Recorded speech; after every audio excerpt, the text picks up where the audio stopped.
샬롬, 좋은 아침입니다. 2026년 8월 6일 매일 성경 순서에 따라서 이사야서 18장 1절부터 19장 15절까지 말씀을 함께 묵상하고 기도하는 시간을 가지도록 하겠습니다. 오늘 말씀의 제목은 여호와께서 빠른 구름을 타고 임하시리라입니다.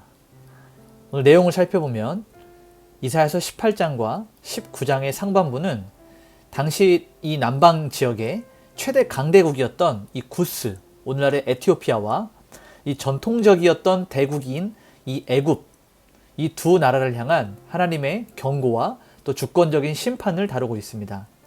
18장에서는 이 아수르의 위협에 맞서 사절단을 보내면서 군사적인 동맹을 맺으려고 했던 이 구스를 향해서 하나님께서는 조용히 감찰하시다가 하나님께서 정하신 때에 아수르를 먼저 친히 베어버리실 것을 선포하고 있습니다. 이 구스의 강인한 군사력이나 아주 재빠른 사절단이 아니라 온 세계를 조용하게 통치하시는 여호와 하나님이야말로 역사의 주인이심을 드러내고 있습니다. 이에 감동했던 이 구스 백성들은 결국 만군의 여호와 하나님께 예물을 드리러 시온산으로 나오게 됩니다. 또 이어지는 19장에 건너가게 되면 1절부터 15절까지의 말씀을 통해서 이 상반부를 통해서 애굽의 철저한 영적이고 정치적이고 경제적으로 무너지는 것들을 보여주고 있습니다. 여호와께서 오늘 말씀의 제목처럼 빠른 구름을 타고 애굽에 임하시면 그들이 섬기고 있었던 우상들이 떨고 백성들의 마음이 녹아져 내릴 것이다 라고 이야기합니다. 하나님께서는 이 애굽 백성들끼리 서로 치게 되는 이런 내분과 분열을 일으키시고 또 그들을 잔인한 주권자의 손에 붙이셔서 멸망하게 하실 것입니다. 애굽 땅이 자랑하던 그들의 나일강 물이 마르고 또 이 물이 흐르는 수로가 악취를 풍기며 농부와 어부 그리고 다른 업들을 하는 이 생계의 터전을 잃고 그들은 대성통곡하게 될 것입니다. 더 나아가서 애굽 땅의 지혜자들과 또 방백들은 어리석게 되어서 그릇된 길로 나라를 인도하게 됩니다. 여호와께서는 그들 가운데 어지러운 마음을 섞으셨기 때문에 애굽의 모든 행사는 취한 자가 토하면서 비틀거림 같아서 머리나 꼬리, 종려나무 가지나 갈대라도 아무런 할 일이 없게 될 것이다 라고 말하는 것이 오늘 본문의 내용입니다. 이제 한 절씩 말씀을 살펴보면서 성경이 말하고 있는 진리를 함께 나누도록 하겠습니다. 먼저 첫 번째 단락을 보게 되면 18장 1절부터 7절까지 말씀인데요. 여기에는 이 구스의 사절단이 등장하게 됩니다. 또한 이것들을 바라보시는 여호와 하나님의 조용한 감찰하심을 볼 수 있습니다. 자, 1절부터 3절 말씀을 보니까 여기에는 이 반아수르 동맹을 맺고자 이 갈대의 배를 띄우면서 사절단을 바쁘게 보내는 이 구스의 모습이 담겨 있습니다. 그러나 이들이 세상적으로 이 외교적으로 아무리 분주하다 할지라도 하나님의 주권 앞에서는 아주 무기력해지는 무력함을 볼 수 있습니다. 결국 우리 그리스도인들, 하나님을 믿는 사람들은 어떻게 행할 것이냐? 인간적인 정치의 그 수완을 바라볼 것이 아니라 하나님이 세우시는 영적인 기치와 나팔 소리에 귀를 기울여야 된다라는 것입니다.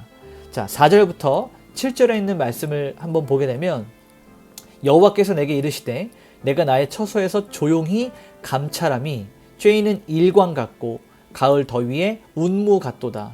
추수하기 전에 꽃이 떨어지고 포도가 맺혀 익어갈 때에 내가 낫으로 그 연한 가지를 베며 퍼진 가지를 찍어버려서 산의 독수리들과 땅의 들 짐승들에게 던져주리니 산의 독수리들이 그것으로 여름을 지내며 땅의 들 짐승들이 다 그것으로 겨울을 지내리라 하셨습니다.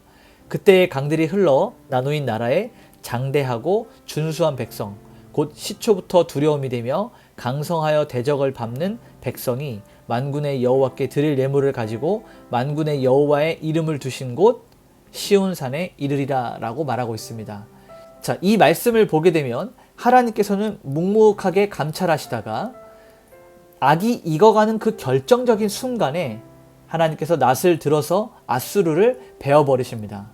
주님의 이 역사에 대한 개입을 눈으로 확인했던 이 구스 백성들은 마침내 자신들의 그 자만함을 버리고 시온산으로 찾아와서 여호와 하나님께 예물을 드리며 복종하게 될 것이다 라고 하나님께서 말씀하고 계십니다.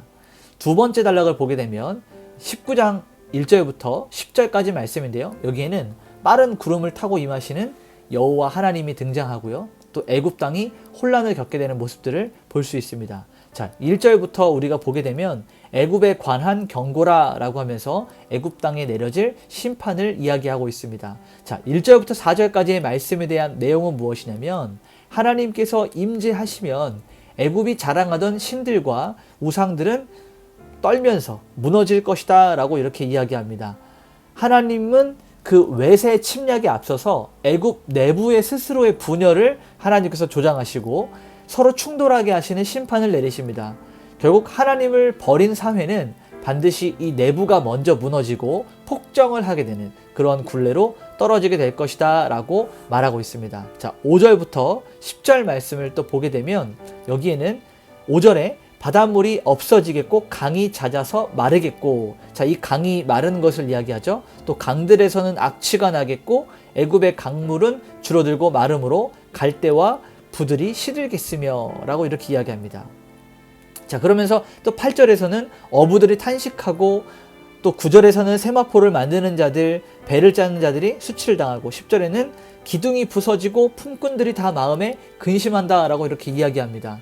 자, 그러니까 우리는 이것들을 볼 때 이 애굽 땅이 자신들이 자랑하던, 그들이 신으로 숭배하던 이 나일강이 하나님의 심판을 받아서 마르게 된다는 것입니다. 농업과 어업과 섬유 산업 등에 대한 모든 이 애굽의 경제 기반이 한순간에 붕괴가 되면서 모든 계층이 근심과 절망에 빠지는 그 내용들이 5절에서부터 10절까지 말씀이 나오게 됩니다.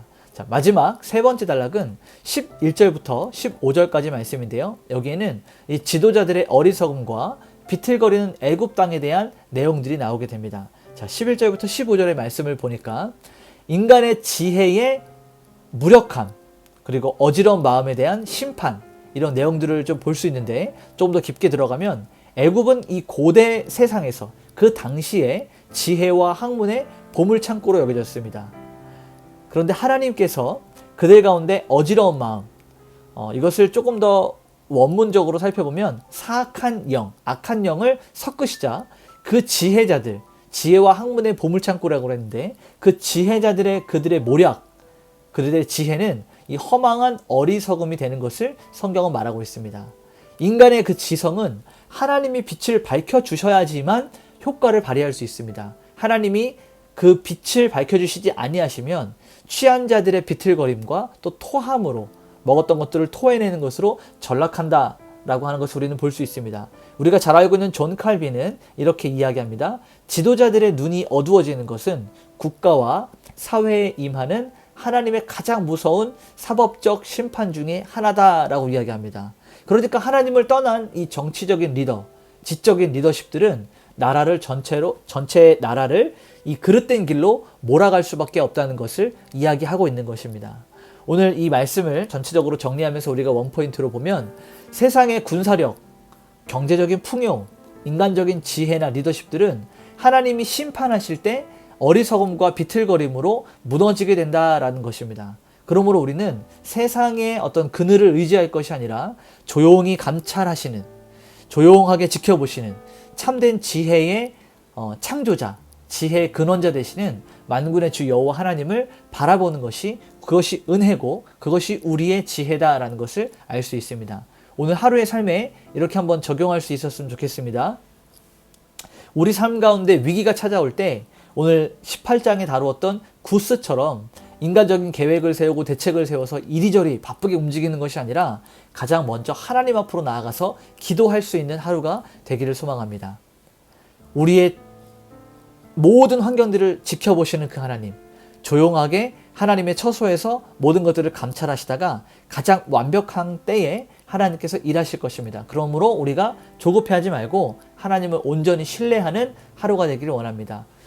같이 한번 기도하겠습니다. 하나님, 세상이 요동치고 여러 많은 위협들이 우리 삶 가운데 밀려 들어올 때 구스 사람들처럼 세상의 힘을 의지하고 외교적인 대책을 찾아다니는 것이 아니라 하나님께서 조용히 감찰하심을 기억하고 하나님이 가장 좋은 때에 하나님의 방법으로 일하실 것을 기대하며 하나님 앞에 나아갈 수 있는 그러한 담대한 믿음을 허락하여 주시옵소서. 이렇게 기도하시면서 오늘 하루 하나님께 온전히 올려드리도록 하겠습니다. 기도하시겠습니다.